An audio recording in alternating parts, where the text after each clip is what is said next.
Good afternoon, everybody, and welcome to our session on cybercrime here at the SRA.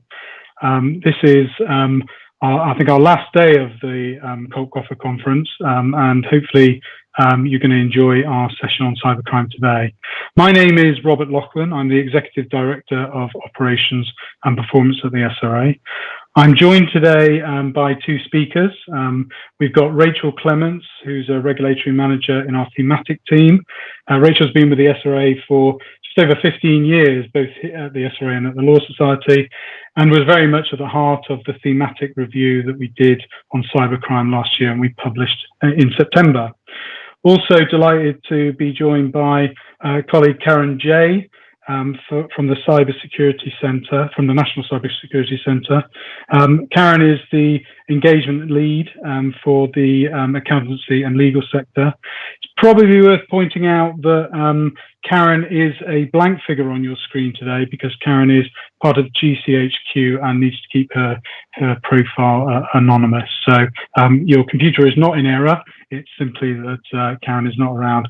You have got the delight of the SRA staff, though. And we've also got David Bish, who's joined us today. David is our head of research and analysis at the SRA, and has joined us to support some questions that we've got at the end. Okay, so if we go on to the first slide. What we're going to cover today is a session that's going to focus on cybercrime, but in particular, it's going to focus on the impact of COVID-19 and home working. So we're going to try and use our knowledge that we've picked up over the last sort of 6-7 months and use that to support you in terms of some of the issues that you're dealing with, and we'll hear from the speakers later on. A couple of admin points to cover first of all. The session is being recorded and will be available as a broadcast later on YouTube, so do pass it on to your colleagues. And if at any point you've got any questions during the session, we can't see you or hear you, but our colleagues are collecting questions for us. There is a link at the bottom of your YouTube page that you can click on to submit questions. And what we'll try and do, we've got a good amount of time at the end to answer questions. We've given ourselves about sort of 25 minutes to answer questions, and we'll pick them up along the way. So if you do have a question, do feel free to ask the question. So in terms of the agenda today, we're going to cover the developing situation. Rachel's then going to talk through some of our cybercrime thematic. On to Karen to give a bit of a wider view of what the National Cybersecurity Centre is seeing, and then we get into the question and answers at the end. We're going to leave you with hopefully some top tips as well.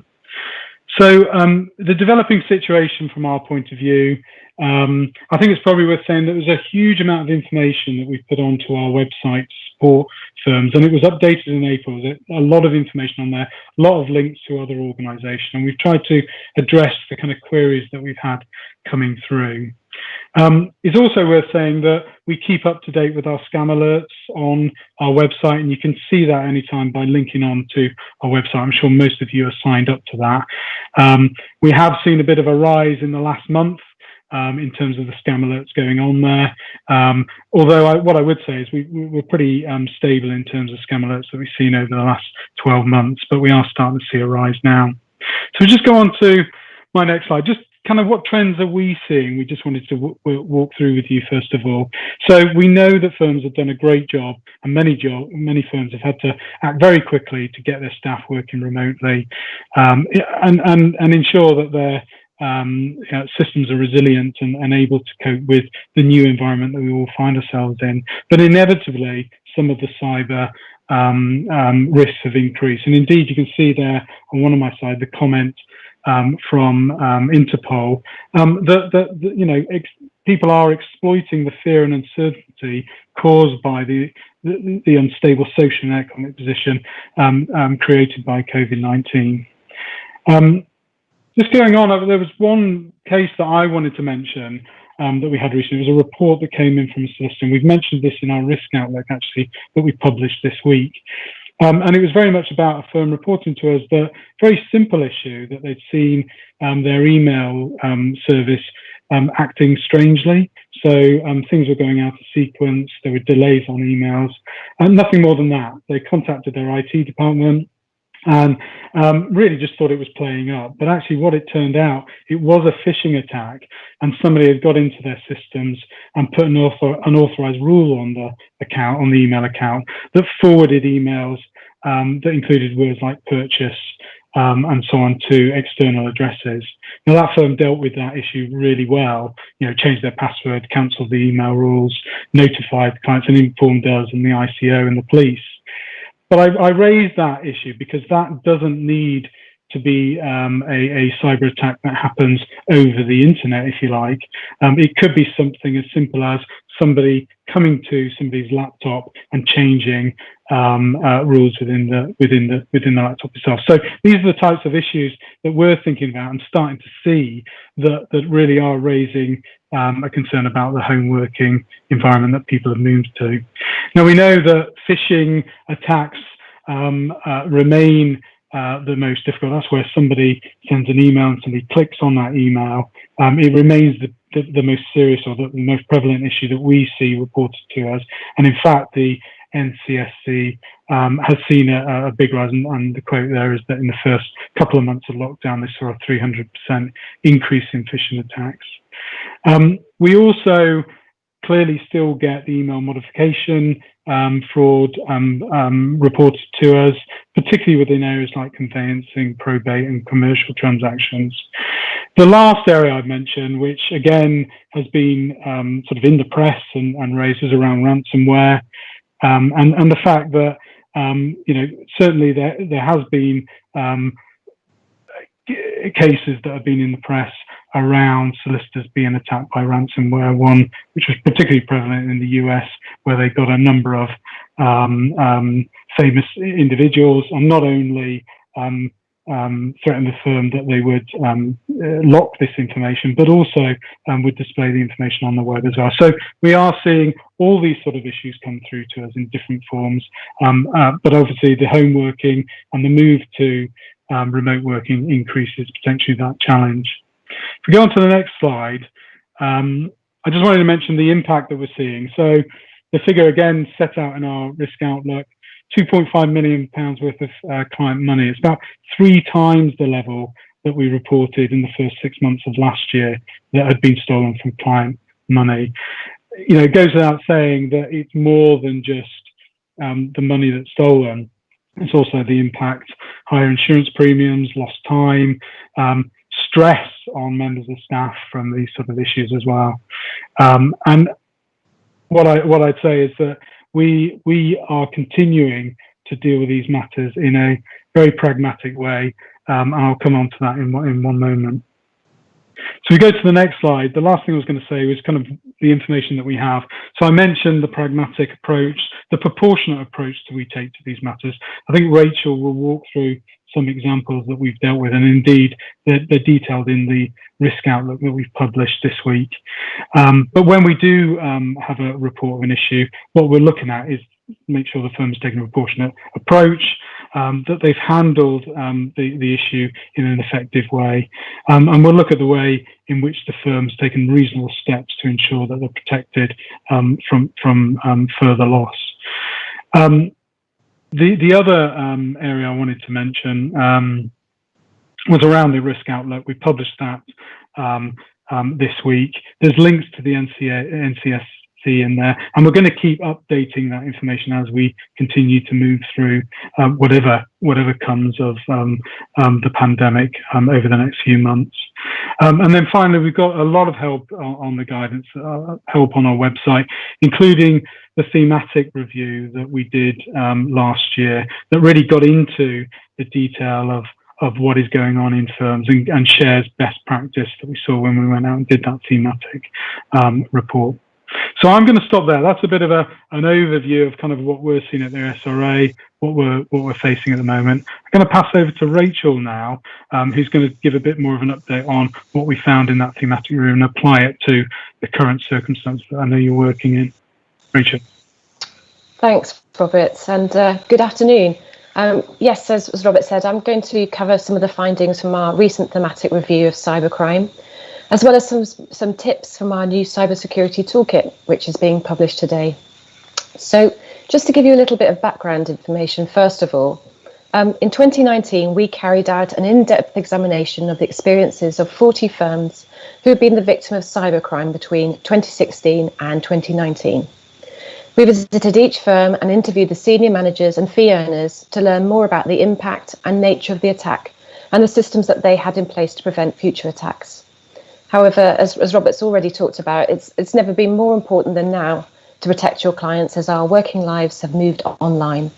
And so we'll also look at how you can prepare for the current challenges and keep your clients safe. So let's have a look at the summary of the key risks on the next slide. The good old days, an office. I remember it well. While our working environments might be different, the risks remain largely the same.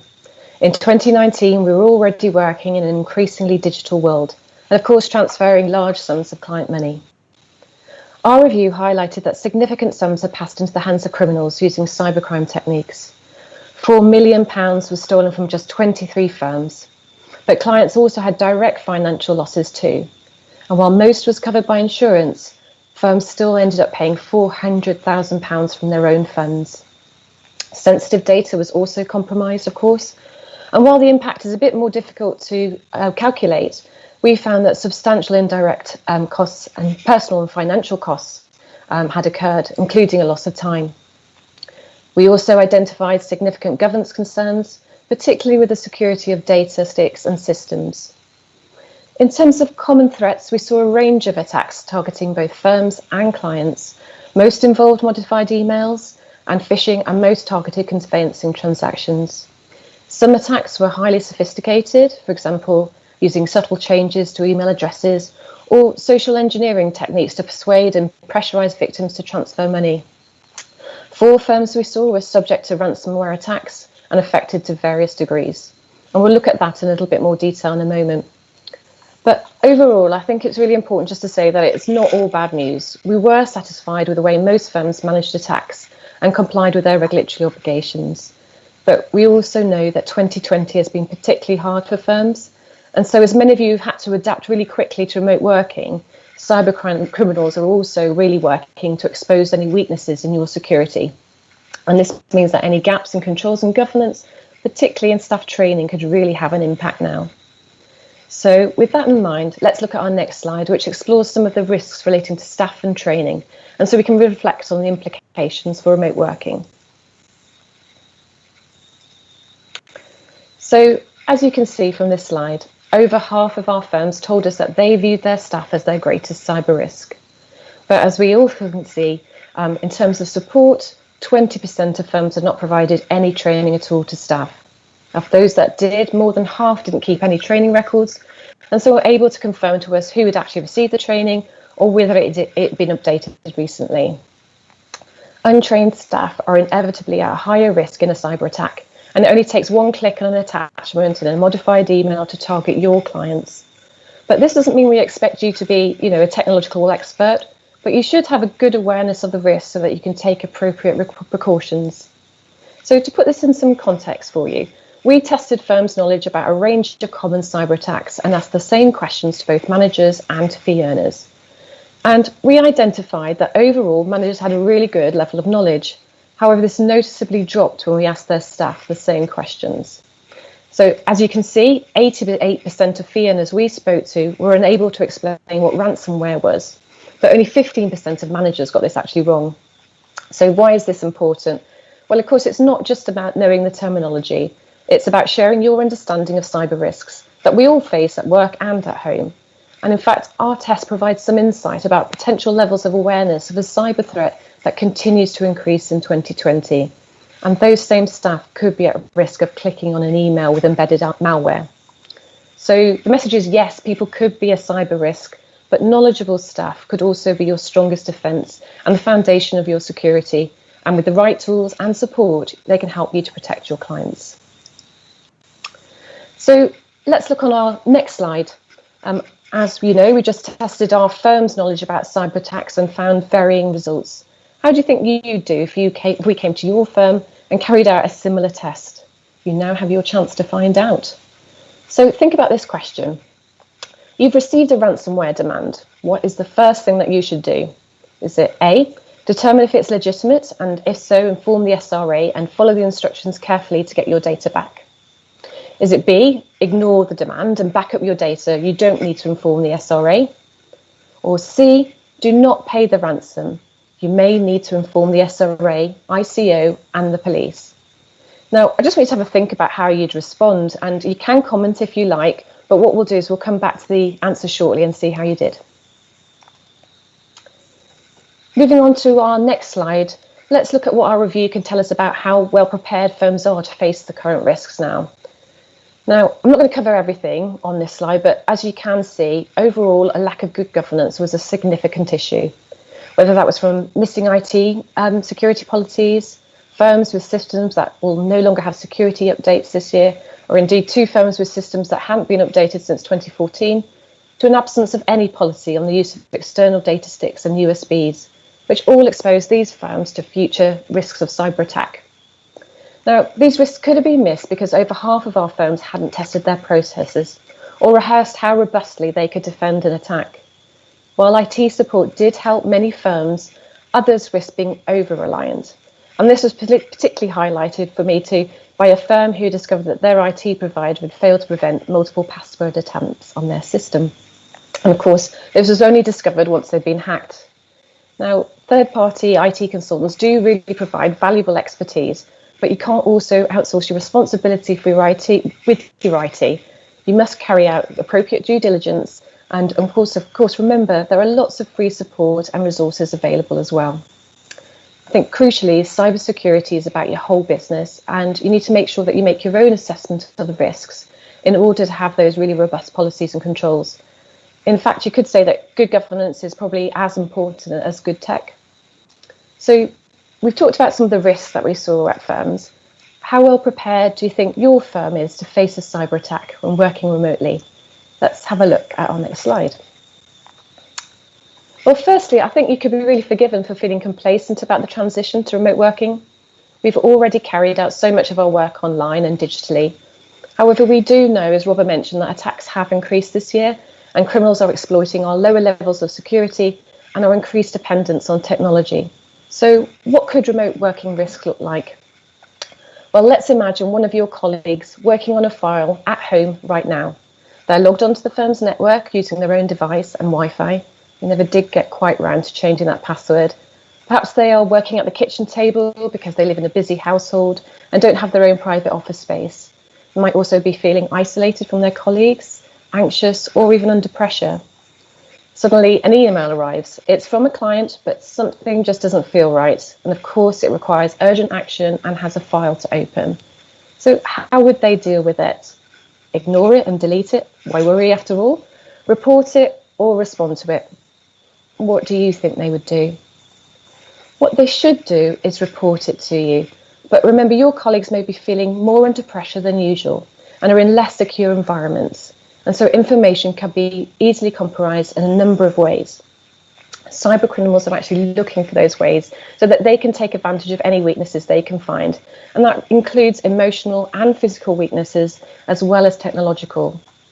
So I want you to think about whether you have a firm culture that encourages and supports colleagues to make the right decision, know how to spot risks, how to manage them, and when, of course, to report them to you. Now, there are some straightforward strategies that could help them make this decision. For example, they could hover their mouse over the sender's email address to make sure it matches, check for unusual spellings, even call the client back to check whether it's really genuine. But I think what the important thing is that you need to make that assessment, make an assessment of the risk and try and understand how you'd like your colleagues to respond. Now, of course, transferring client money is one of those really key risks where firms can take some really straightforward steps to manage them. So again, let's have a look and see what they are. So in terms of managing client risks, there's obviously no such thing as one size fits all, as we are seeing, focusing on your policies and your procedures, particularly in high risk areas, is a really, really good place to start. Now, the outcome of most of the phishing attacks we saw at firms was to gain entry to target financial transactions. And after gaining trust, to persuade the victim, of course, to transfer client funds to a new bank account. Now, confirmation of the payee has really helped with this, but we are still seeing that attacks are happening. So what can you do to prevent them? Well, I think first of all, of course, tell your clients from the outset that you would never change your banker details by email. Train your staff and educate clients to regularly scrutinise emails. Check for any variations, unusual spellings or errors. And if in doubt, contact the sender. Be particularly cautious about any emails, messages or telephone calls requesting changes to account details, and of course, especially when that's really urgent.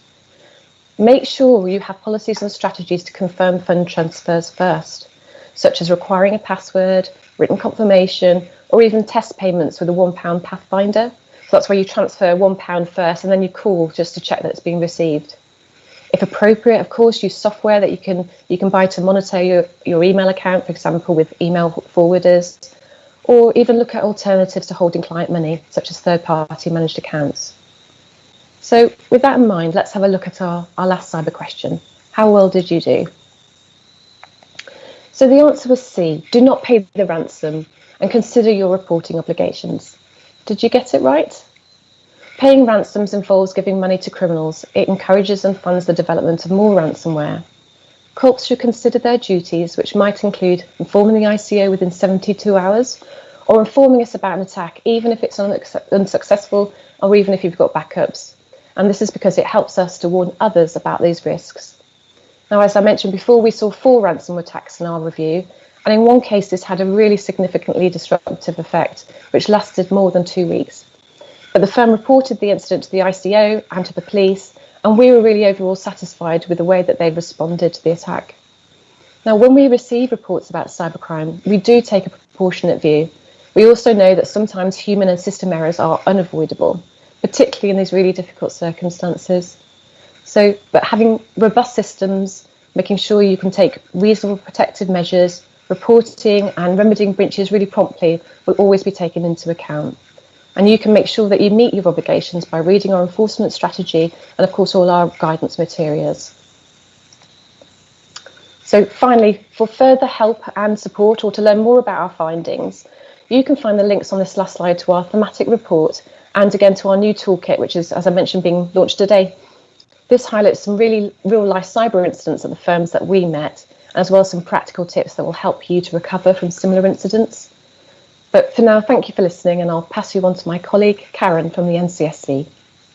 Rachel, before you do that, if you don't mind, I thought I'd just read out some of the questions we're getting in because I want to get the panel ready to answer these. So first one, should all firms insist on employees working from a hosted desktops to ensure maximum security? So David, if we can pick that up nearer to the end. I think there was a similar question came in as well, which is about should emails be encrypted? So let's have a look at that one. And then maybe one for you, Karen, that's just come in, which we'll get to about what is ransom demand? What is a ransom demand? So, and does the SRA have a view on paying in the event of a ransomware attack? So, I mean, we can answer that from the SRA point of view, but I'd be interested in the NCSC's point of view as well. So if I can just stop there, if I hand over to Karen now to go through her section, and then we'll come back to these questions. Thank you. Hi everybody, I'm Karen and I work in the NCSC Economy and Society Engagement team. I work closely with amplification partners and information security managers in the legal sector to understand cybersecurity challenges faced by the legal sector and use this knowledge to shape NCSC products and services. The sorts of things that involve is creating cybersecurity training packages. We've heard from Rachel earlier how important that is. How to resolve some of the issues that firms face in certifying for things like cyber essentials, producing a cyber threat to the legal sector report, and I'm currently working with the courts on how to ensure the safe transfer of files from law firms to the virtual court. So that almost touches a little bit on your encrypted emails question. So one for the future and one I'm certainly working on. Today I'm going to give you a brief overview on the cyber threat to the legal sector, how things have changed with coronavirus, some things to consider when working from home, and then I'll move on to giving you some information on the types of products you can use to help protect yourself against cyber criminals. Next slide, please. So the NCSC's mission is to make the UK the safest place to live and do business online. That's no small challenge. According to the DCMS Cybersecurity Breaches Survey 2020, 46% of all UK businesses identified at least one breach or attack in the last year. This figure was 32% last year. Cyber attacks are getting much more sophisticated and in some situations harder to spot. There's been a significant increase in cyber attacks since March, with cyber criminals using coronavirus as a vehicle to attract victims. Robert mentioned these in his intro. If we can have a look at the next slide, please. So the SRA have been publishing these scam alerts on their webpage for as long as I've been in this job. And as you can see, the incidents in the legal sector are pretty constant. Next slide, please. In 2018, we produced a cyber threat to the legal sector report, and the guidance in that report is still valid today. It's available on our website. Since producing the report, the latest trends that we are seeing also include cloud services and vulnerability scanning. Next slide, please. We're using the cloud for everything, from storing our files, enabling the sharing and real-time editing of documents, personal photos, passwords and backups. With an increase in organisations rolling out Office 365, this has also increased our reliance on using the cloud. Cloud services, and Office 365 in particular, are becoming an increasingly common target for a range of threat actors. In some cases, these services are only protected by a username and password. And there has been significant use of tools and scripts to try and guess users' passwords. These credentials are so valuable that passwords and email addresses are sold on the internet, and criminals are using what we call credential stuffing to keep trying combinations of this data across the internet until they get a successful match. Law firms are starting to roll out staff training on the importance of securing your Office 365 accounts and why it's important not to store passwords on your desktop, for example. Wherever possible, we highly recommend the use of two-factor authentication and ensure that you choose a strong, unique password for your email account. Next slide, please. As we've already heard, we've seen a rise in ransomware across all sectors. Just last week, there were 2 ransomware incidents that I was aware of in the legal sector. For those that don't know what it is, ransomware is a type of malware that prevents you from accessing your computer or the data that is stored on it. The computer itself may become locked, or the data on it might be stolen, deleted, or encrypted. Some ransomware will also try to spread to other machines on the network, such as the WannaCry malware. And somebody asked earlier about ransomware demands, so it's often requested for Bitcoin payments. Even if you pay the ransom, there's no guarantee that you will get access to your computer or your files. We're also now seeing ransomware operators creating their own websites where they publish the stolen data of non-paying victims. For the legal sector and regulations on client confidentiality, this adds an extra concern. Phishing continues to be the most common attack that we've seen over the last few years, becoming much more sophisticated now, and not just coming through by email, but by text, phone call and social media. They're not as obvious as the poorly spelt emails of past, but are often topical and can appear to come from organisations that you deal with regularly. You've seen examples of TV licensing, PayPal, Amazon Prime and HMRC regularly. And we've all had the phone call from Microsoft about a virus on our laptop and can we log in. Scammers used coronavirus for all sorts of scams too, from claiming to be from Test and Trace and wanting payment for tests, to overpayment of furlough, please can we have a refund? The list was endless. Many firms now send out test phishing emails to see how many staff click on the link. And as Rachel said, staff training is key here. And also a no blame culture, so that if staff have clicked on a link, they're not afraid to report it. The NCSC has now received 4 million reports of suspicious emails since it launched the suspicious email service 7 months ago. Business email compromise, or CEO fraud, is a much more targeted version of phishing, where criminals have put a lot of effort into understanding the organisation and its board members. This is really common in the legal sector, where large transfers of funds are used daily. Criminals pretend to be the CEO and call the office asking for an urgent payment to be made, often knowing from social media, etc., where the CEO is. For example, I forgot to ask before I left for the golf course. Think about your digital footprint and make sure you have policies in place for making payments. Vulnerability scanning is where people look for vulnerabilities in software. Vendors find a weakness in the software and they patch it. Cyber criminals try to take advantage of this before people update their devices. So make sure you keep your devices up to date and install any software updates as soon as they become available. Next slide, please. This all comes down to knowing your customers. How safe is everyone's data as it flows through the supply chain? Next slide, please. Before we move on to the new normal, the key takeaways to protect yourself from the most common type of cyber incidents are: make sure you use a really strong password. The NCSC recommends you use 3 random words, for example, toffee, aeroplane, bottle. It will take a long time for any password cracking software to break the code, but do try to avoid using your favourite football team and the kids' names. It's also okay to store passwords in password managers, but make sure that password manager has a good password. Following on from that, use 2-factor authentication wherever possible. Make sure you keep up to date with your software updates and keep regular backups and store them offline. So should you be a victim of a ransomware attack, you can get access to your critical information. Make staff training a priority. There's a free training package that was written alongside information security managers in the legal sector called Top Tips for Staff. It's on our website, it's free, and it takes about 30 minutes to do. And practice. Make sure you all know your roles should you be a victim of a cyber attack. Have a look at Exercise in a Box, available from our website. It aims to exercise and improve the resilience and preparedness of our nation's organisations in effectively responding to cyber incidents in a safe and private environment. Next slide, please. So what does working life look like now? Rachel talked a lot about this. Whilst working from home will not be new to many organisations and employees, the coronavirus has forced organisations to consider home working on a greater scale and for a longer period of time. You may have more people working from home than usual, and some of these may not have done it before.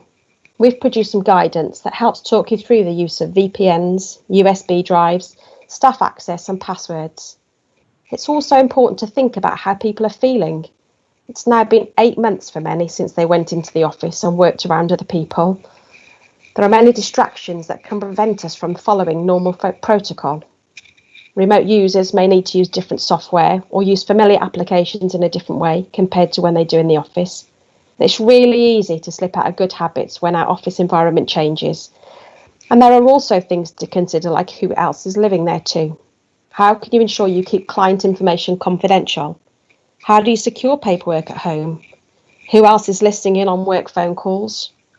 Robert mentioned earlier about somebody changing auto forward rules on a laptop.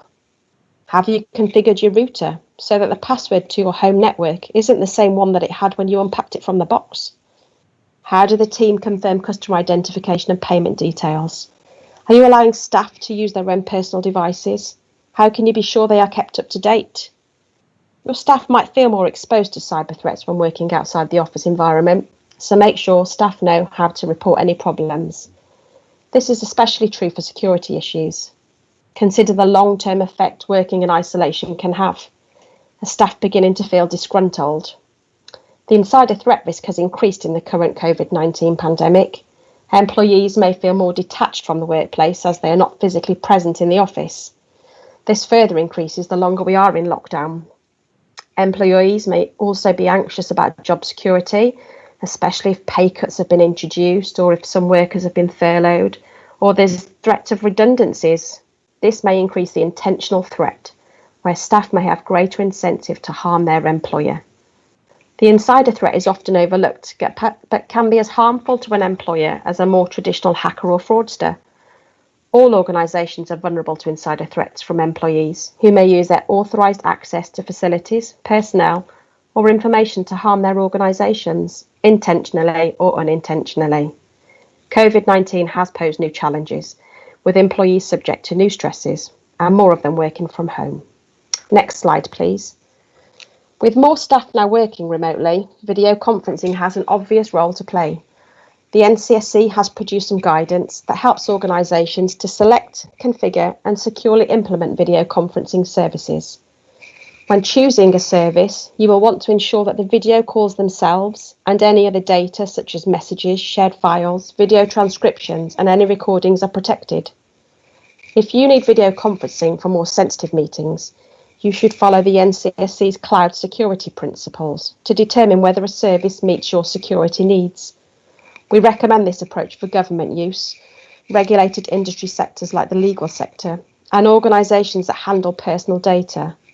The principles cover a greater level of detail to help you understand how the service is built and managed by the provider.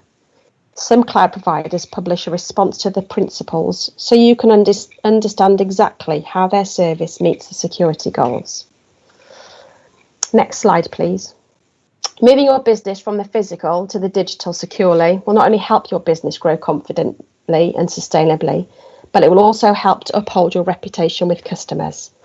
Your security measures and those of your suppliers should be regularly reviewed. It's important to keep the dialogue open with your IT service providers, build a positive relationship and develop a better understanding of each other's responsibilities. Next slide, please. There's a lot of cybersecurity advice out there. Our role as the National Technical Authority is to provide the lead on practical guidance and advice for the sectors we serve. Our website is full of practical advice and guidance. The key products to mention briefly are the Small Business Guide, which focus on 5 key areas where small businesses can improve their resilience.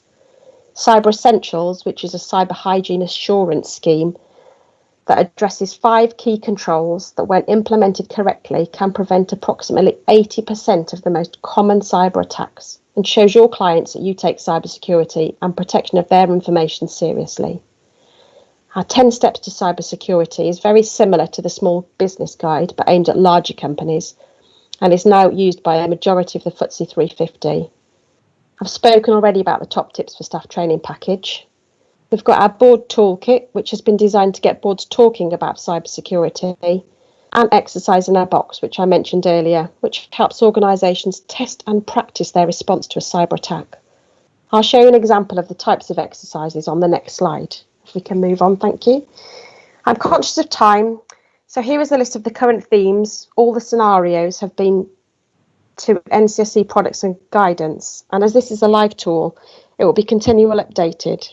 It means you'll always have the latest advice and support.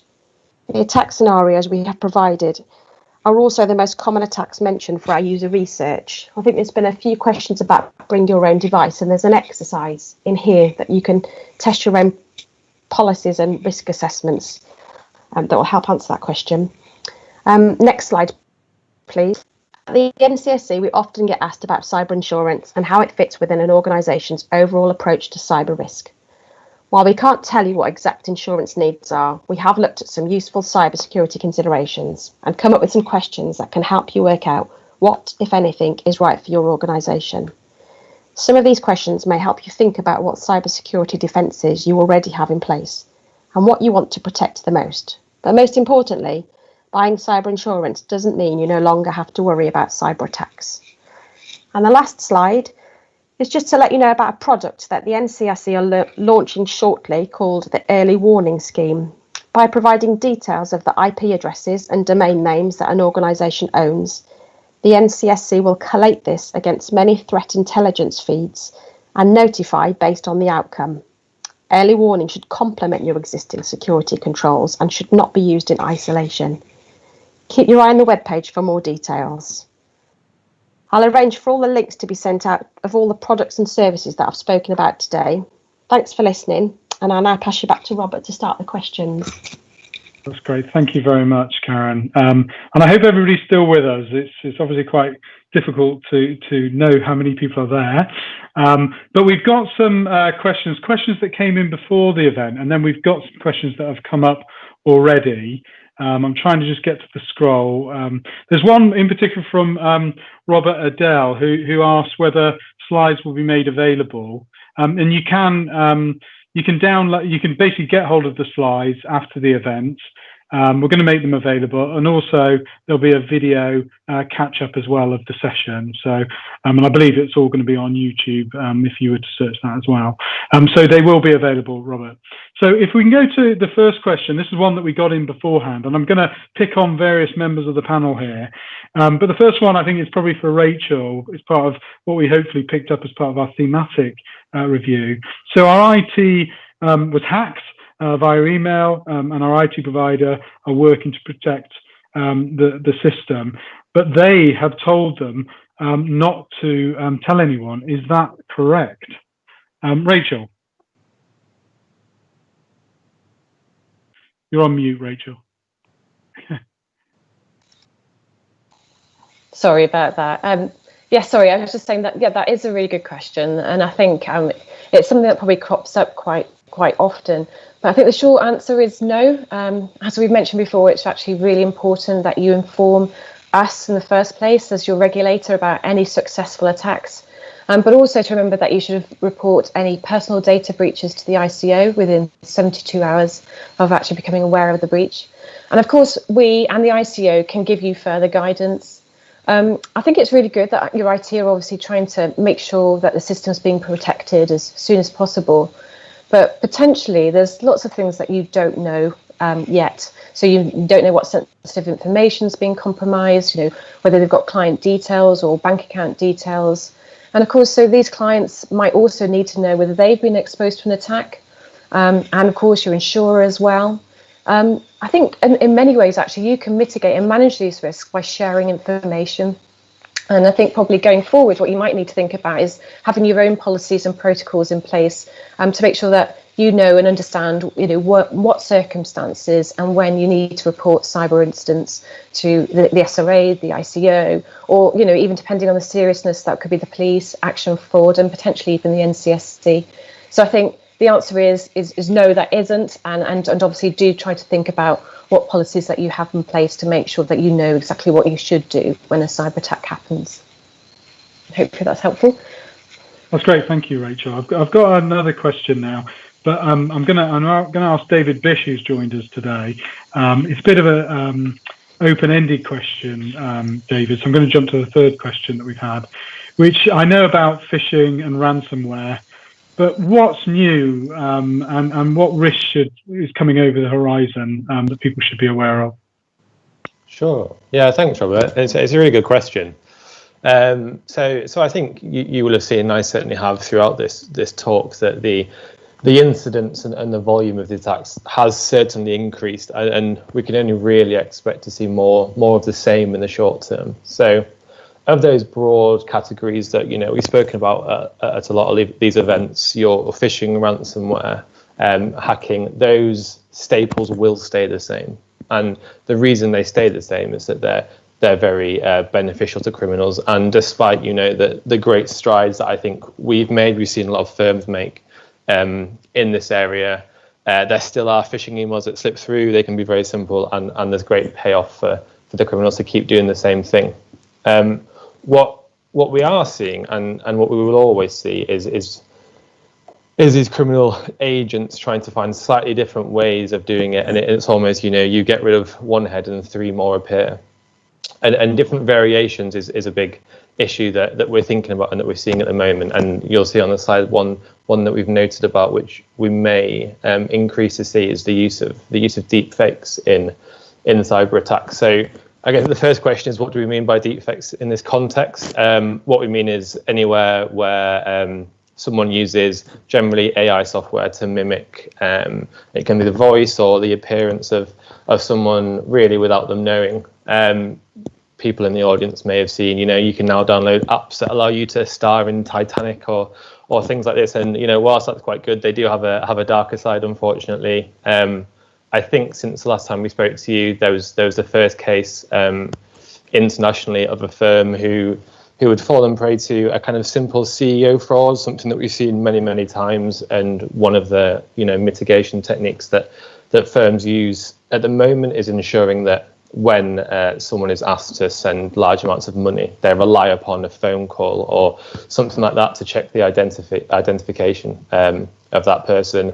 In this instance, what those criminals had done is they were able to mimic the voice of a senior member of staff, confirm that the account, the payment should be made, and they got away with it. And it wasn't actually that person. They just used slightly more advanced techniques to, improve in their eyes on a long-standing scam. So I guess we haven't really seen this in the legal market yet. It's something that we're worried about though, and something that I think people should be thinking about in terms of, when it comes to working out who you're speaking to, particularly in a more online world. It's just making sure you have the correct steps in place to make sure that you you feel comfortable making payments or making transactions or knowing where your communications are going.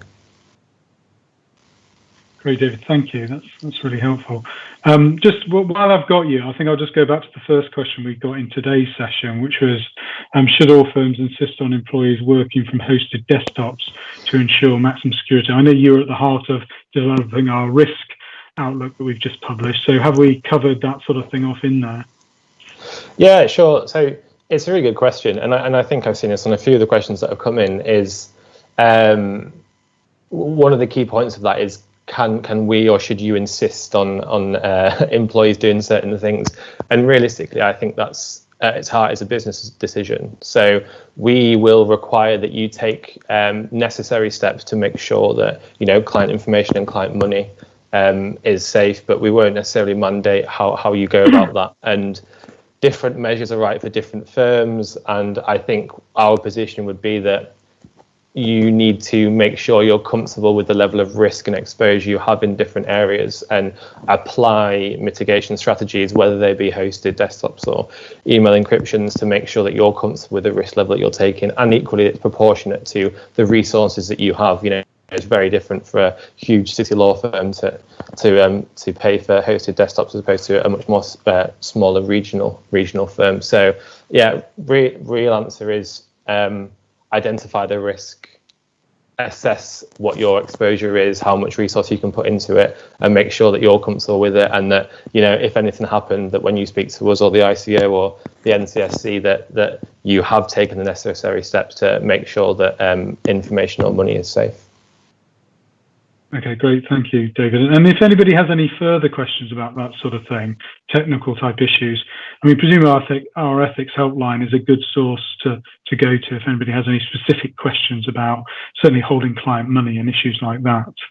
Yeah, definitely. And so one of the things that I think you mentioned, Robert, is that we towards the start of summer, we updated a Cybercrime FAQ page, particularly in reaction to COVID. So I would encourage people to go and look there if they haven't already. And I know that we take quite a broad view of the different risks you should be thinking of. In particular, what I'll take away from these sessions, because we obviously are involved in the guidance development, is whether we can put out more, detailed guidance on the types of offerings that are available for these, more technical questions around encryption and hosted desktops. So that's definitely something that we'll look at the back of this presentation. Okay, great. I've got a question I think I'm going to target towards Karen, if I may. It's our question 4 that we've had in, which is for Janginga Khan. Says that he gets a number of suspicious emails with modified emails trying to get us to click on a risky link. Any tips on how to reduce the risk in this area, Karen? Oh, how do you reduce the number of phishing emails and suspicious emails that you get? I think be careful what you sign up for. Have a think about where you're registering. Have a look at things like you're using things like DMARC. I know it's quite a popular choice of email filtering system in law firms. Quite complicated to set up, as I understand. But have a little look at things like DMARC. And if you do get any suspicious emails, then make sure you report them. Great, thank you.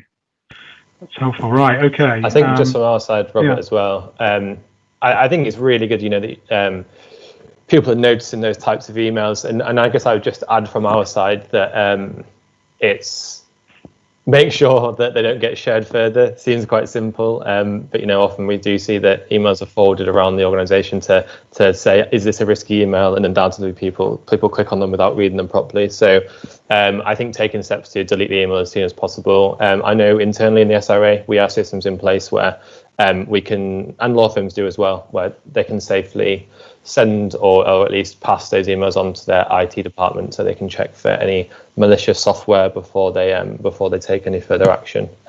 So I'd recommend that, making sure that people feel okay to talk about those kind of things. The no blame culture that Karen spoke about is really important. Yeah. Thank you. Another question off the list is our question 5, which so I'll open this up to the panel and just if anybody feels strongly about it. So the SRA says that we shouldn't outsource or pass off risk. But then how does this fit in with encouraging the use of third-party managed accounts? Does anyone want to pick that up? David, do you want to have a go at that, or Rachel?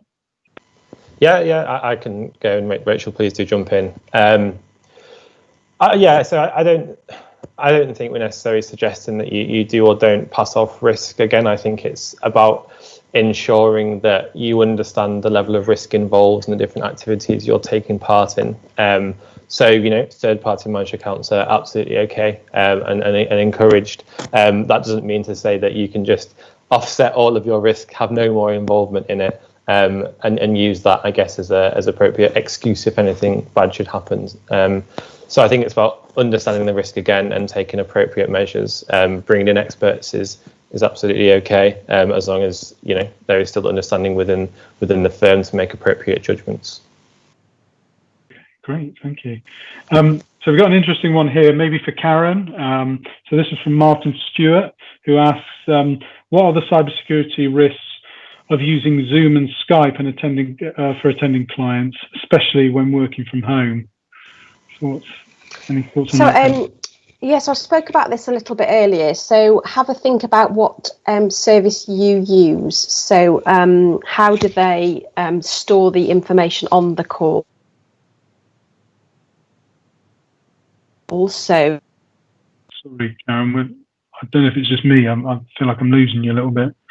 If do you want to have another go? I think we just had a technical glitch there. Yeah, no, we're fine. We've got you back, I think.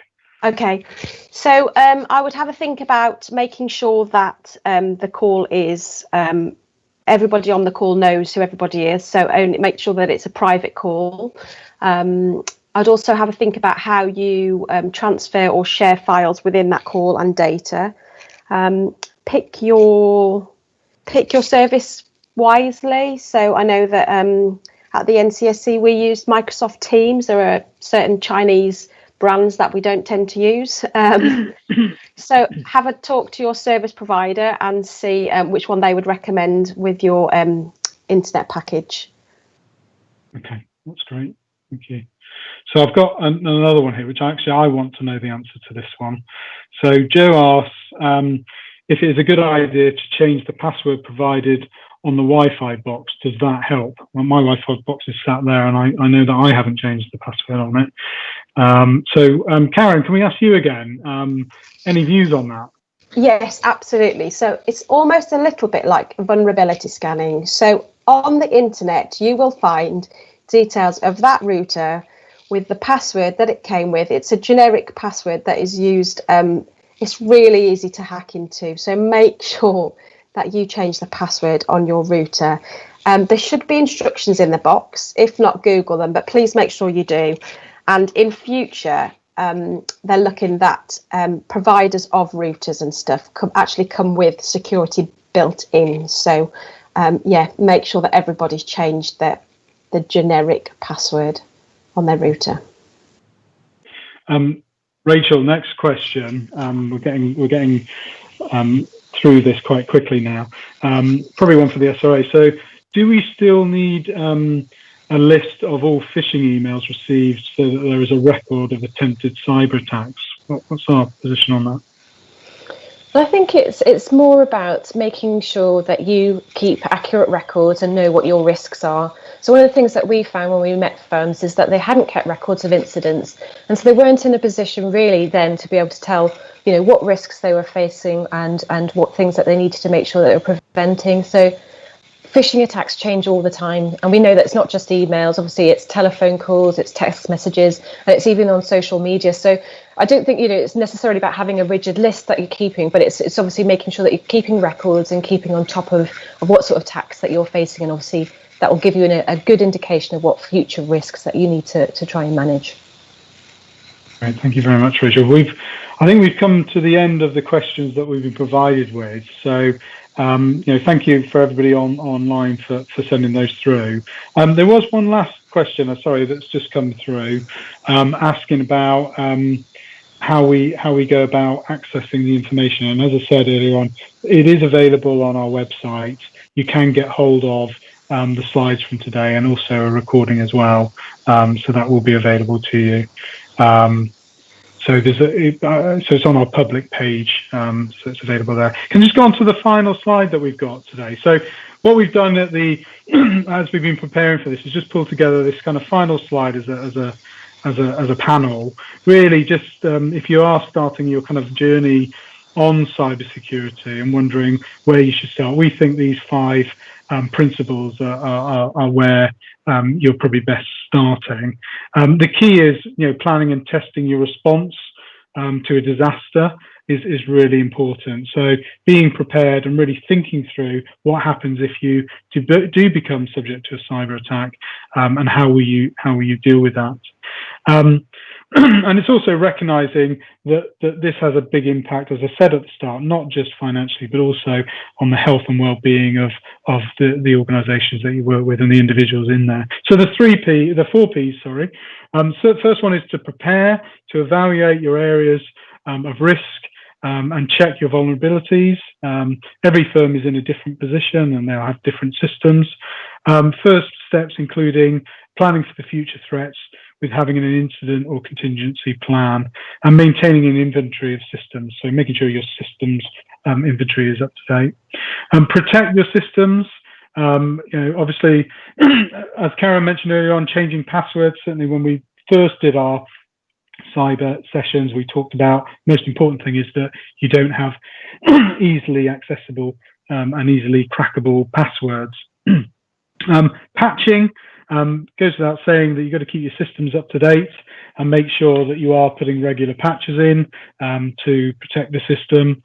And promote a no-blame culture. I mean, this very much came out in our Thematic project, and also I think as part of the discussions we've had with Karen as an organisation, that it's really important, particularly in this home working virtual environment, that staff feel confident and motivated to report concerns when they see them. The last thing that you want as an organisation is for these things to be ignored and then to end up with the kind of issues that Rachel and I explained earlier on in the types of cases that we see coming through. If you want to learn more, we've got a vast amount of information, as we said, on our website, and most of it links into the Cyber Security Centre. And also, if we haven't answered all your questions today, and there are a couple more that have just come through now, what we'll do is we'll attempt to get hold of you and respond to those questions directly. I think we've got 3 or 4 there that we haven't got to. But very much, we hope that this session has allowed you to think about home working, think about cyber in the COVID world. And as I said, we will, as an organisation and in partnership with the NCSC, keep our website up to date. So I come to a close. I normally have a group of people in front of me, and I would thank the participants, the speakers, and ask for a round of applause. Won't do that today unless you want to do it in the comfort of your own home. But thank you to David, to Rachel, and indeed to Karen for all the support today and for attending the session. So thank you everybody for your time, and keep safe and keep cyber safe as well. Okay, thank you very much. Cheers.